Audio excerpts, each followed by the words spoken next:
안녕하세요. 오늘은 생명 시스템의 기본 단위에 대해서 알아보겠습니다. 생명 시스템이라고 하는 건 여러 구성 요소가 상호작용해서 다양한 생명 활동을 수행하는 시스템을 의미합니다.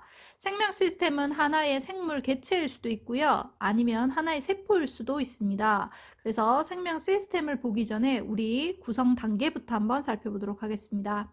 생명 시스템은 세포로 이루어져 있습니다. 세포는요, 생명 시스템을 구성하는 구조적이고 기능적인 단위입니다.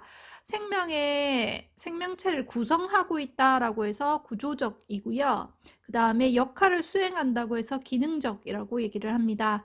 자, 신경세포라고 하는 것은요, 결국은 자극을 전달해주는 기능을 수행하죠. 신경계를 이루고 있죠. 따라서 구조적, 기능적 단위야라고 얘기를 합니다.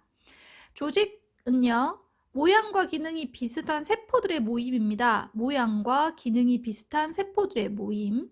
예를 들어서 상피조직이라고 하는 것은요, 지금 선생님 손 보이죠? 이것을 구성하고 있는 피부 같은 것들을 얘기하고요. 근육조직, 선생님 손 움직이는 것도 근육이 해주는 거죠. 신경조직, 이렇게 선생님 말을 해서 손을 움직이게 하는 것도 신경이 전달해 주는 거죠. 결합조직, 선생님 손에 지금 혈관에서 혈액이 돌아다니고 있죠. 이런 것들은 전부 동물을 이루고 있는 조직을 의미합니다. 식물은 두 가지로 분열 조직과 영구 조직이 있습니다. 분열 조직이라고 하는 건 세포가 분열하는 것을 의미하고요. 생장점이라던가 또는 형성층이라는 거 들어봤나요? 생장점은 식물의 길이를 생장시키기 위해서 분열을 하고 있고요. 그 다음 형성층이라고 하는 것은 식물의 부피 생장을 위해서 분열을 하고 있습니다. 그 외 나머지 조직은 전부 다 영구 조직이라고 해서요. 세포 분열이 일어나지 않고 영구히 존재를 한다라고 해서 영구 조직이라고 생각하시면 됩니다. 여러 조직이 모여서 고유한 형태와 기능을 나타내는 것을 기관이라고 할 겁니다. 여러 조직이 모였다라고 했는데요. 심장이라고 하는 것은 상피 조직이 둘러싸고 있죠. 그리고 근육 조직이 심장을 뚜끈뚜끈 뛰게 만들겠죠. 그리고 연수라는 중추신경이 심장으로 뻗어 들어가서 심장이 뛰도록 자극을 전달하죠. 신경 조직이 관여를 할 거고요. 심장에 혈액 흐르죠. 결합 조직이 관여를 할 겁니다. 이렇게 여러 조직이 모여서 고유한 형태와 기능을 나타내는 것을 기관이라고 할 거고요. 동물에 얘가 심장, 간, 폐가 있다면 식물은 뿌리, 줄기, 잎이 있습니다. 개체는요, 이러한 여러 기관이 모여서 독립적인 구조와 기능을 나타내는 것을 의미하고요. 우리는 어때요? 생명 활동을 하는 하나의 개체, 생물체죠? 우리가 개체가 되는 겁니다.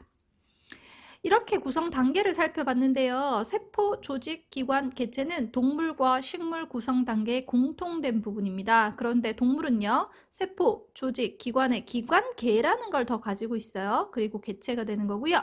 식물 같은 경우는 세포, 조직, 조직계, 기관, 개체로 이루어져 있습니다. 기관계의 대표적인 예로는요, 순환계를 들 수가 있죠. 순환계는요, 심장, 혈관과 같은 기관으로 이루어져 있습니다. 그리고 조직계라고 하는 것은 조직이 모여서 된다라고 했는데요. 예를 들어 분열 조직, 영구 조직 외에도 식물은 조직을 더 가지고 있거든요. 영구 조직 안에 해면 조직 있고요. 그 다음에 울타리 조직 있고요. 이러한 조직이 모여서 조직계를 이루고 있다라고 보시면 됩니다. 자, 생명 시스템은 결국 세포가 모여서 조직이 되고요. 조직이 모여서 기관이 되고요. 기관이 모여서 개체가 된다고 했습니다. 동물에는 기관계가 더 있고요. 식물에는 조직계가 더 있다. 기억하시고요.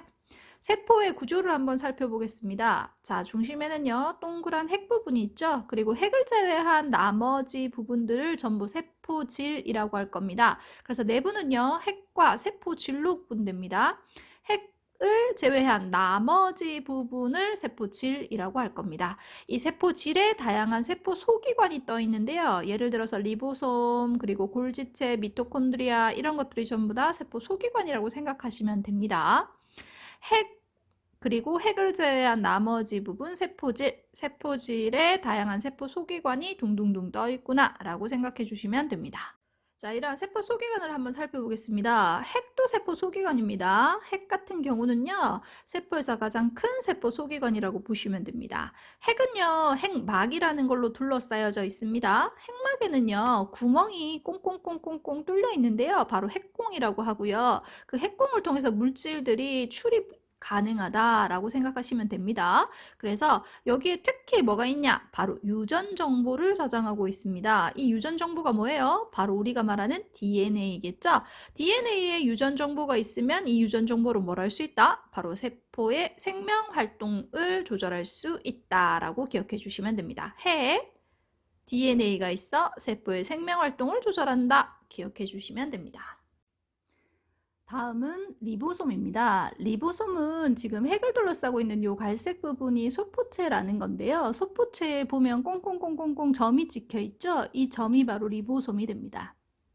소포체에만 있는 것이 아니라 세포 질 주변에도 점들이 꽁꽁꽁꽁꽁 찍혀 있는 거 보입니까? 얘들이 전부 다 리보솜이라는 건데요. 막으로 둘러싸여 있지 않는 작은 알갱이 모양으로 되어 있는 리보솜이라는 게 있구나 라고 생각해 주시면 됩니다.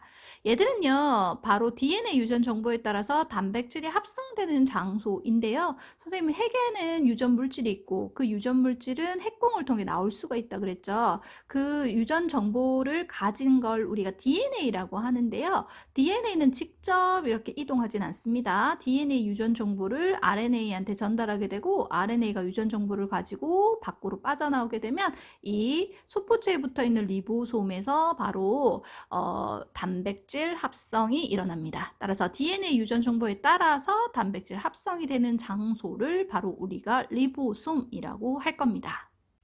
소포체라고 하는 것은요, 이렇게 막으로 둘러싸여져 있는 납작한 주머니 모양들을 의미하는데요. 핵에 있는 핵막에 핵공이라는 구멍이 있다 그랬잖아요. 그 핵공과 이렇게 연결돼 있어서 핵에서 물질 출입이 일어나는 곳이 핵공이라 그랬죠. 그래서 물질 출입이 일어나게 됩니다. 그러니까 결국은 소포체는 핵막과 연결이 되어 있는 거고요. 세포 내 물질이 이동하는 통로다라고 생각해 주시면 됩니다. 소포체에 붙어 있는 리보솜에서는 단백질 합성이 가능하다 그랬고요. 그 합성된 단백질은 다시 골지체라는 곳으로 이동을 시켜주거든요. 또는 세포의 다른 부위로 운반하는 역할을 하는 게 소포체라고 보시면 됩니다. 소포 다른 부위로 운반해 주는구나 정도로 기억해 주시면 되겠죠? 이렇게 골지체로 이동한 물질들은요, 바로 세포 밖으로 운반이 되게 되는데요. 자, 막으로 둘러싸인 납작한 주머니 모양인데요. 차이점을 보면요. 이 소포체 같은 경우는 여기 연결되어 있는 거 보이십니까? 얘들은 연결되어 있다면 소포체 같은 경우는 납작한 주머니가 연결되어 있지 않고 따로 이렇게 포개져 있는 형태로 되어 있습니다. 그러니까 납작한 주머니가 여러 개의 층으로 포개어져 있는 모양, 이게 골지체가 되는 거고요. 소포체에서 전달된 단백질이나 지질 등 여러 가지 물질들을 저장했다가 다시 막으로 싸서 세포 밖으로 분비하는 역할을 합니다. 지금 골지체에서 원래 사실 떨어져 나오는 게 두 개가 있는데요. 떨어져 나와서 생기는 게 리소좀이라는 게 있고요. 그 다음 미세과립이라는 게 있어요. 리소좀 같은 경우는 세포 내에 죽은 백혈구 같은 걸 소화하는 거라고 보시면 되고요. 미세과립 같은 경우에는 이쪽으로 막을 융합시켜가지고 이 융합 부분 이렇게 막 보이나요? 융합된 부분에서 물질들을 방출해서 다른 곳으로 운반하게 하는 역할을 하거든요. 그래서 골지체에서는 물질을 저장했다가 밖으로, 세포 밖으로 분비하는구나 라고 생각해 주시면 됩니다. 핵은 DNA를 가지고 있죠? DNA는 유전 정보를 저장하고 있고요. 그 유전 정보는 RNA한테 전달이 되게 됩니다. 그 전달된 유전 정보를 RNA가 핵을 빠져나와서요. 바로 소포체에 있는 리보솜한테 전달을 하게 되고요. 리보솜에서는 그 유전 정보를 이용하여 단백질을 합성하게 됩니다. 합성된 단백질은 소포체에서 골지체로 운반이 되어지고요. 골지체는 그 유전 정보를 가지고 만들어진 단백질이나 또 다른 물질들을 저장해 두었다가 세포막에 융합된 후에 다른 세포로 운반하게 됩니다. 그러니까 세포에서 단백질 합성 과정을 보면 핵에서 리보솜으로, 리보솜에서 소포체로, 소포체에서 골지체로, 그리고 세포 밖으로 단백질이 합성된 후에 이동하게 되는구나 라고 보시면 됩니다. 다른 세포 소기관도 한번 살펴볼게요. 미토콘드리아라고 하는 게 있는데요. 미토콘드리아 지금 여기도 있고 여기도 있는데 지금 색깔로 구분을 하시면 안 되고요. 미토콘드리아 모습은 주로 이렇게 해서 막은 주로 이중막으로 이루어져 있고요. 그 다음에 그 내부가 약간 꼬불꼬불꼬불꼬불하게 보일 겁니다. 그래서 이렇게 생긴 것들이 미토콘드리아 모양이구나 라고 생각해 주시면 되고요. 둥근 막대 모양 그리고 막으로 둘러싸여져 있는 게 미토콘드리아입니다. 미토콘드리아의 주된 역할은 세포 호흡이 일어나는 장소입니다. 여러분 어렵게 생각하지 마시고요. 세포 호흡은 호흡입니다. 호흡 생각해 보세요. 뭐를 들여 마셔요? 산소를 들여 마시고 후 내뱉는 것은 이산화탄소잖아요. 세포 호흡 같은 경우는요. 산소를 이용하고요. 이산탄소를 만들어내는 거 맞습니다. 그런데 자, 여기서 산소를 들이마시고 이산탄소를 내뱉는다는 의미는요, 바로 이렇게 생각하셔야 됩니다. 먼저 우리가 포도당이라는 게 있죠. 음식물을 섭취하고 나면 소화하고 난 다음에 가장 작은 입자로 만들어 버리잖아요. 아침에도 쌀 먹고 점심에도 쌀 먹고 우리가 쌀을 먹게 되는데요. 쌀은 녹말로 이루어져 있고요. 녹말의 가장 작은 단위가 포도당이라고 생각하시면 돼요. 그렇게 분해된 포도당을 산소를 이용해서 분해를 하게 되는데요. 이때 물 만들어지고요. 이산탄소 만들어지는구나 이렇게 생각해 주시면 돼요. 근데 그거보다 중요한 것은 바로 이때 만들어지는 에너지가 되는 거고요. 이 에너지가 바로 뭘 하는 거야? 생명 활동을 하는데 필요한 에너지, 바로 그 에너지입니다. 그래서 에너지는요, ATP라는 화학 에너지 형태가 만들어지고요. 그리고 열 에너지가 만들어지는데요. 열 에너지는 방출되면서 체온 유지에 사용이 될 거고요. 화학 에너지는 ATP라는 에너지로 저장이 되어 있다가 필요할 때마다 꺼내 쓰는 에너지 화폐 역할을 할 겁니다. 미토콘드리아 역할 뭐라고요? 바로 생명활동에 필요한 에너지 생성 기억해 주시면 됩니다. 그 다음은 엽록체입니다. 엽록체는요, 초록색의 세포 소기관인데요. 어차피 시험 칠 때는 색깔이 나오는 건 아니니까 이렇게 모양을 구분해 주세요. 미토콘드리아는 꼬불꼬불꼬불하게 생겼다면 엽록체는 이렇게 이중막처럼 생겼고요. 그 안에 그림에서 보시는 바와 같이 무언가가 막 쌓여 있는 모습이죠. 이 그림이 바로 엽록체입니다. 엽록체요, 막으로 둘러싸여져 있고요. 광합성이 일어나는 장소입니다. 아까 전에 세포호흡이 일어나는 장소다라고 했는데요. 세포호흡과 광합성은 과정이 정반대 과정이라고 생각해 주시면 됩니다. 광합성이 일어나는 장소라고 했고요. 세포호흡과는 반대 과정이라고 했습니다. 물과 이산탄소가 이번에는 재료가 되는 거고요. 빛에너지를 흡수해서 포도당과 산소를 만드는 과정이 바로 광합성입니다. 그러니까 광합성은 포도당을 합성하기 위함이라고 보시면 되고요. 빛을 이용해서 합성한다, 포도당을 합성한다. 이것이 바로 엽록체의 역할이다 라고 생각하시면 됩니다. 에너지 전환을 담당하는 소기관 두 가지 있습니다. 엽록체와 미토콘드리아. 엽록체는 광합성을 하는 장소라고 했고요. 빛 에너지를 이용해서 포도당과 같은 화학 에너지를 만들게 됩니다. 미토콘드리아는 세포흡의 장소라고 얘기를 했고요. 포도당과 같은 화학 에너지를 이용해서 바로 ATP와 같은 화학 에너지를 만들게 되죠. 열 에너지를 방출하고 화학 에너지를 몸에 저장하게 되어서 필요할 때마다 꺼내 쓰게 된다. 기억하시죠? 그 다음은 액포입니다. 액포는 지금 식물세포에는 눈에 띄게 보이죠. 그런데 동물세포에는 없습니다. 그럼 동물세포에는 존재하지 않는 걸까요? 매우 하등한 동물 같은 경우에는요, 액포를 가지기도 합니다. 그런데 주로는 식물세포가 가지게 되죠. 여기에는 식물세포에만 있음이라고 해서 엽록체와 세포벽이 나와 있는데요. 주로 이제 액포를 간혹 여기다가 넣는 선생님들이 있어요. 그래서 엽록체 액포 세포벽이야 라고 하는 선생님 간혹 계시는데요. 주로 대부분의 교육과정에서는 엽록체와 세포벽만 식물세포에만 있는 두 가지 세포 소기관으로 보고 있고요. 액포는 하등한 동물세포에 존재할 수 있다는 것도 기억을 해주세요. 그리고 액포에는요, 물, 색소, 노폐물 등이 저장되어 있다라고 보시면 되는데요. 이 액포가 깨물었을 때 이제 터지면서 과일 맛 이런 것도 낸다고 생각하시면 되거든요. 그런데 식물은 똥을 쌀 수 없잖아요. 그러니까 계속 노폐물이 점점 이 액포에 저장이 되게 될 거고요. 그러면 성숙할수록 식물 세포에서 액포의 크기는 커지겠구나라고 생각해 주시면 됩니다. 세포막이라고 하는 것은 여기 보면 동물세포의 겉부분을 싸고 있는 부분이 세포막입니다. 그리고 식물세포에도 세포막이 있는데요. 차이점은요. 식물세포는 세포막 바깥에 세포벽이라는 게 한 개 더 싸고 있다는 특징이 있습니다. 세포막은요, 세포의 모양을 유지하기 위함이고요. 그거보다 중요한 역할은 바로 세포 안팎으로의 물질 출입 조절입니다. 그러니까 어떤 물질은 출입이 가능하고 어떤 물질은 출입하지 마. 이걸 정하는 게 세포막이거든요. 요거는 뒤에 가서 굉장히 자세하게 배울 거고요.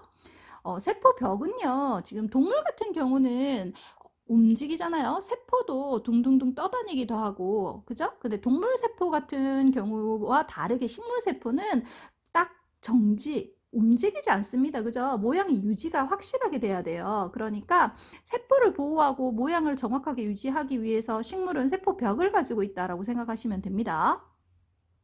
따라서 엽록체라는 것과 세포벽이라고 하는 건 식물 세포에만 있습니다. 식물 세포에만 있다 기억해 주시고요. 간혹 액포를 여기에다 집어넣는 선생님이 계시지만 액포는 하등한 동물의 경우에는 있기 때문에 동물 세포에는 없다고 볼 수는 없어요. 그래서 주로 교육과정에서는 엽록체, 세포벽만 나오는 경우가 많습니다. 기억을 해주세요. 다음은 세포막이 구조와 선택적 투과성입니다. 세포막의 구조는요, 인지질 이중층으로 이루어져 있습니다. 우리가 앞에서 지질을 배웠죠? 지질에 중성지방 있었고요, 인지질 있었고요. 배운 거 기억납니까? 자, 인지질이라고 하는 것은요, 글리세롤이라는 것과 지방산으로 이루어져 있는데요. 거기에 인산이 들어가면서 인지질이 되는 겁니다. 우리가 흔히 말하는 중성지방은요, 글리세롤의 지방산, 요게 세 개로 이루어져 있는 걸 의미하는 거고요. 인지질이라고 하는 것은 글리세롤의 인산을 가지고 있기 때문에 인지질이라고 얘기를 합니다. 자, 여기 지금 인산과 글리세롤로 이루어진 부분을 친수성 머리라고 부를 거고요. 아래쪽에 지방산으로 이루어진 부분을 소수성 꼬리라고 얘기를 할 겁니다. 우리가 봤을 때 이 친수성 부분과 소수성 부분은 말 그대로 물과 친한 부분이라고 생각하시면 되고요. 그럼 소수는 물을 싫어하는 부분이라고 생각하시면 되거든요. 그래서 머리 부분은요, 지금 여기 그림에서 보는 바와 같이 어디를 향하고 있어요? 바깥을 향하고 있다. 그죠? 그리고 꼬리가 안쪽을 향하고 있는데 그게 한 층이 더 있는 거 보이십니까? 바로 꼬리 그리고 머리 부분 이렇게 해서 역시 바깥 부분은 머리가 그리고 안쪽에는 꼬리가 모여 있는 것을 볼 수가 있습니다. 그러니까 인지질 이중층으로 이루어진 세포막에 단백질이 박혀 있다라고 되어 있는 거 보이십니까? 단백질은요, 이렇게 끼어 있거나 관통을 하고 있는 형태로 되어 있다라고 보시면 됩니다. 세포막의 구조, 세포막의 주성분은 인지질 이중층과 단백질이야 기억해 주시면 됩니다. 이러한 세포막의 주된 역할은 바로 선택적 투과성을 한다는 건데요. 선택적 투과성은 물질의 종류가 다르면 물질이 투과되는 정도가 다르다라는 겁니다. 자, 그러면 선택적 투과성을 보기 전에 우리 세포막의 구조를 조금 더 자세히 볼게요. 세포막은요, 인지질, 특히 인지질은 이중층으로 되어 있습니다. 문제에서 이중막이라고 나오기도 하는데요. 다른 말입니다. 이 인지질 이중층이 하나의 단일막입니다. 따라서 인지질 이중층으로 되어 있고요. 그리고 단백질이 관통하고 있거나 끼워져 있거나, 그죠? 그래서 세포막은 인지질과 단백질로 이루어져 있습니다. 특히 인지질은요, 친수성 머리 부분이랑 그 다음에 소수성 꼬리 부분으로 이루어져 있고요. 머리 부분은 물과 접한 바깥쪽을 향하고 있다, 바깥쪽을 향하고 있다 라고 되어 있고요. 소수성 꼬리 부분은 서로 마주보게 안쪽을 향하고 있다 라고 생각하시면 되고요. 인지질은 이중층을 이룬다 라고 생각하시면 됩니다. 그 다음에 일단은 인산이 있는 부분 있죠? 인산이 있는 부분을 머리 부분이라고 부를 거고요. 그리고 머리 부분이 물과 섞이는 부분이라서 친수성 부분이고요. 지방산이 있는 꼬리 부분을 우리가 소수성이다 라고 할 거라는 거 또 한번 기억을 해주시고요. 생각해보면 세포의 70% 정도가 물로 이루어져 있잖아요. 그러니까 친수성이 바깥을 향하고 있는 게 맞겠죠? 또 아까 세포막의 주된 역할은 물질의 이동 통로이다, 선택적 투과성이다 라고 얘기를 했는데요. 그 역할을 하는 게 바로 단백질입니다. 단백질은 물질의 이동 통로 역할을 하는데요. 여기 보면 이렇게 막을 통과하게 되어 있는 거 보이십니까? 물질의 이동 통로 역할을 하는 것은 단백질이다. 또한 인지질 층 자체는 유동성이 있다라고 되어 있잖아요. 따라서 인지질이 움직이면서 단백질의 위치는 바뀔 수가 있고요. 세포막은 선택적 투과성을 하기 때문에 물질 출입을 조절하는 역할을 한다. 기억해 주시면 됩니다. 선택적 투과성, 어떠한 물질은 선택적으로 투과시킨다라는 건데요. 물질의 종류가 다르면 투과되는 정도가 다르다는 거죠. 세포막의 주된 역할은요, 바로 물질의 이동이고요. 물질의 출입을 조절하는 방법은 두 가지가 있습니다. 첫 번째는 확산이고요. 두 번째는 삼투가 있습니다. 확산은요, 분자가 스스로 이동하면서 농도가 높은 쪽에서 낮은 쪽으로 퍼져나가는 현상입니다. 우리가 중학교 때 배울 때 흔히 향수 냄새가 퍼져나가서 온 방에 고르게 퍼지게 되죠. 따라서 향수 한 방울을 떨어뜨렸을 때 고농도에서 방 저농도로 이동하게 되는 현상을 바로 확산이라고 배웠습니다. 이때 인지질 이중층을 통한 확산이 일어날 수가 있고요. 막 단백질을 통한 확산도 일어날 수 있는데요. 이때 이동할 수 있는 물질의 종류가 다릅니다. 그럼 물질의 종류 반드시 기억을 해줘야 되겠죠? 인지질 이중층을 통한 확산 같은 경우에는요, 바로 물질의 크기가 작은 경우입니다. 그러니까 산소와 같이 크기가 매우 작은 기체 분자들, 그리고 이산탄소, 이렇게 크기가 매우 작은 기체 분자들이 이동할 수 있다라는 거고요. 요 안쪽이 지질이잖아요. 그러니까 지용성 물질은 여기 인지질을 통해서 통과할 수가 있습니다. 지용성 물질의 대표적인 것은 지방산과 글리세롤 등의 물질들이 있습니다. 대표적인 예로는요, 페퍼와 모세혈관 사이에서 산소와 이산탄소가 교환되는 예라고 보시면 됩니다. 우리가 들이마셨어. 산소는 어때요? 폐에서 모세혈관 쪽으로 고농도에서 저농도로 이동할 수가 있고요. 이산탄소는 후 내뱉는 거잖아요. 모세혈관에서 폐포를 통해 몸 밖으로 내보내는 역할을 할 수가 있잖아요. 이것은 확산에 의해서 일어난다는 얘기입니다. 다음은 막단백질을 통한 확산입니다. 단백질을 통해서만 이동할 수 있는 것은요, 전하를 띤 물질입니다. 전하를 띤 물질을 우리가 이온이라고 얘기를 하죠. 이온 등은 막단백질을 통해서 이동할 수가 있습니다. 또는 분자 크기가 비교적 큰 수용성 물질입니다. 수용성은 뭐라고요? 물에 녹는 물질이라고 했었죠. 포도당과 아미노산과 같은 비교적 크기가 큰 수용성 물질도 단백질을 통해서만 통과할 수가 있습니다. 그러니까 세포의 포도당이나 아미노산이 흡수되는 과정은 막단백질을 통해서 일어나는구나 라고 생각해 주시면 됩니다. 정리합니다. 인지질 이중층을 통해서 우리가 확산을 하는 물질은요, 크기가 매우 작은 기체의 경우와 지용성 물질이 가능하고요. 막단백질을 통해서 확산되는 경우는 이온이라던가 또는 분자 크기가 비교적 큰 수용성 물질이 가능합니다. 확산 기억해 주시고요. 세포막 단백질을 통해 일어나는 확산을 조금 더 자세히 살펴보도록 하겠습니다.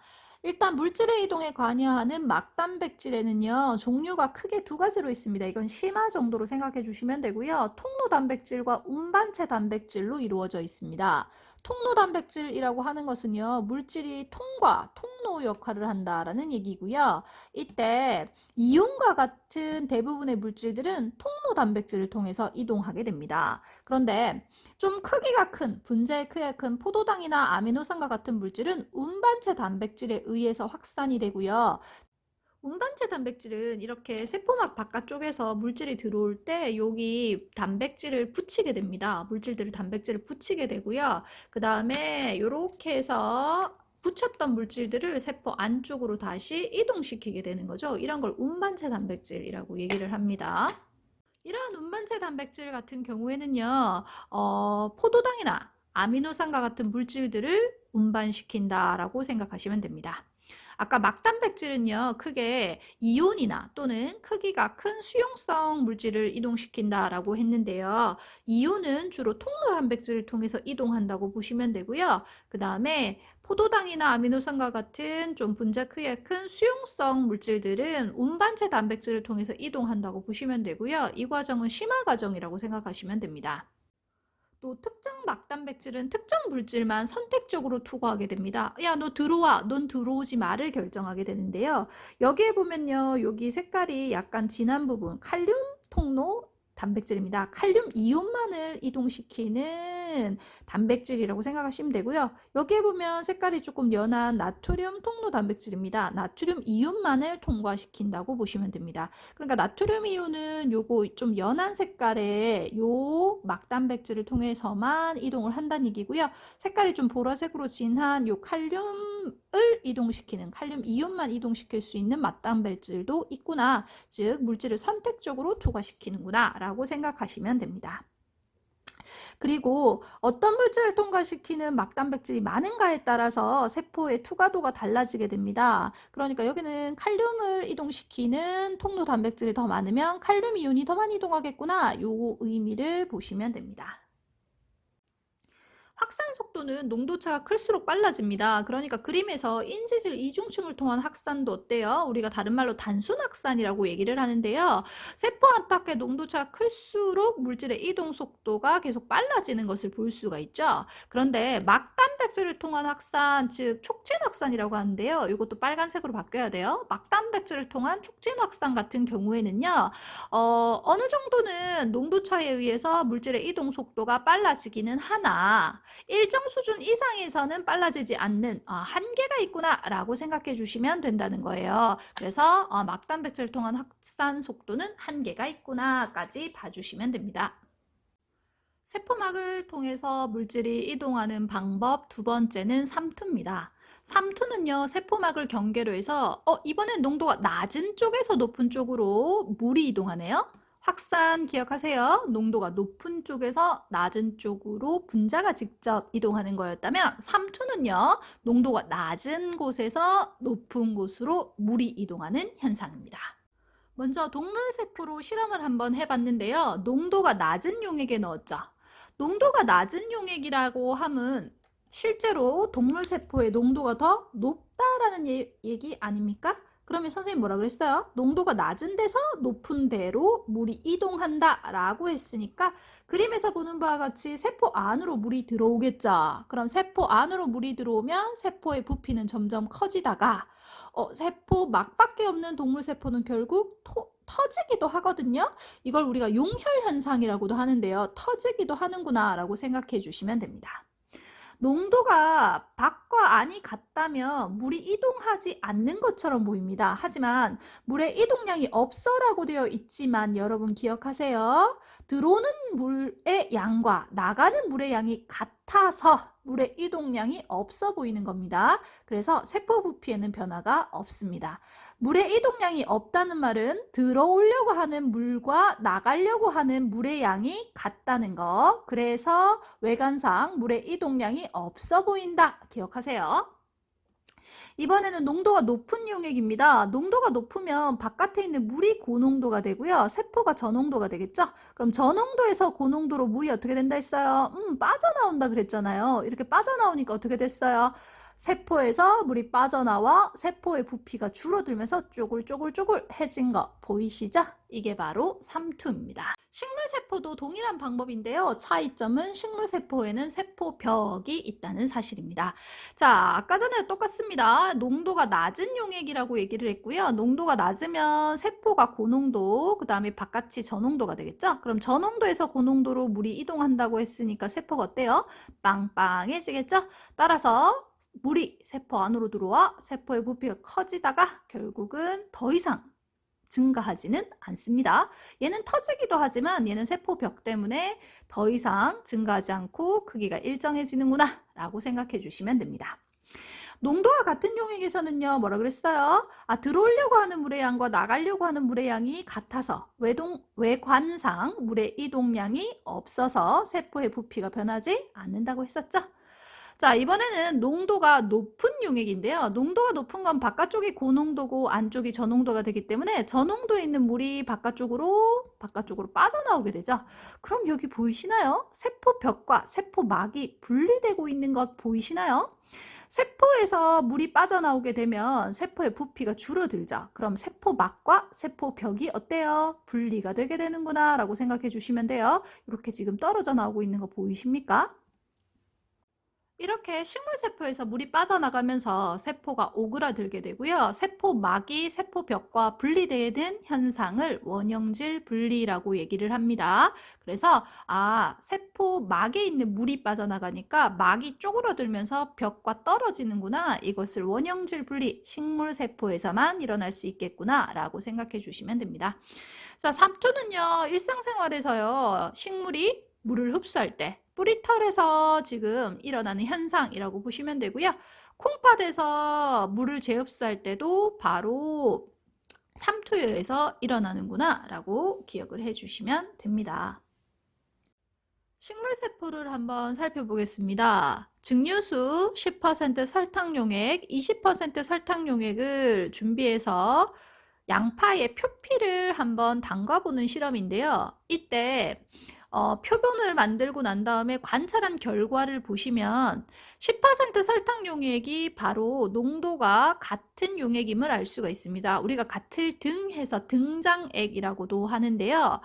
그 모양을 보시면 원래의 표피와 거의 변화가 없는 것을 볼 수가 있습니다. 그래서 이렇게 생긴 게 등장액이라고 한다면 농도가 더 낮은 경우에는 그림이 뭐가 달라졌는지 보이나요? 여기에 지금 세포막과 세포벽이 거의 딱 붙어 있어요. 그러니까 물이 바깥에서 고농도에서 저농도로 들어옴으로써 세포의 부피가 커지니까 막과 벽이 붙어 있는 그림을 볼 수가 있어요. 빵빵해졌죠? 그리고 20% 설탕 용액은 고농도이기 때문에 저농도에서 고농도로 물이 빠져나가다 보니까 세포막과 세포벽이 분리가 되어서 원형질 분리가 일어났죠? 따라서 세포의 부피가 줄어든 것을 볼 수가 있습니다. 그러니까 설탕과 같은 큰 물질은요, 세포막을 통과하지 못하거든요. 그렇기 때문에 물이 이동하게 되는 거고요. 세포막을 경계로 이동한 물은요, 농도가 낮은 쪽에서 높은 쪽으로 이동하는구나 기억해 주시면 됩니다. 그림은 세포막의 구조를 나타낸 것인데요. 이 부분이 인지질 이중층이죠. 그리고 여기는 막단백질입니다. 자, 세포막의 인지질은요. 이중층입니다. 여기에 친수성 부분인 머리, 여기는 소수성 부분의 꼬리 보이시죠? 그런데 그게 소수성 꼬리가 마주보고 친수성이 바깥쪽을 향하게 한 층이 더 있는 거 보이시죠? 인지질 이중층으로 배열되어 있습니다. A는요, 막단백질, 단백질 맞죠? 그리고 산소는요, 인지질을 통해서 이동한다 라고 했던 거 기억납니까? 따라서 답은 3번입니다.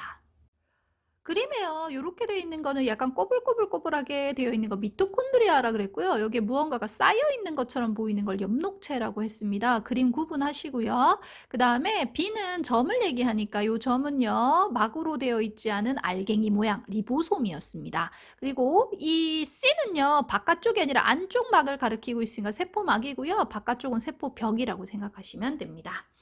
A는요. 미토콘드리아 맞죠? B는요, 단백질 합성 장소 맞죠? C는요, 세포막. 단백질에서 선택적 투과성 일어났던 거 기억납니까? 정답은 5번입니다. 다음은요, 선생님과 학생들의 대화 내용입니다. A는요, 핵 부분이죠?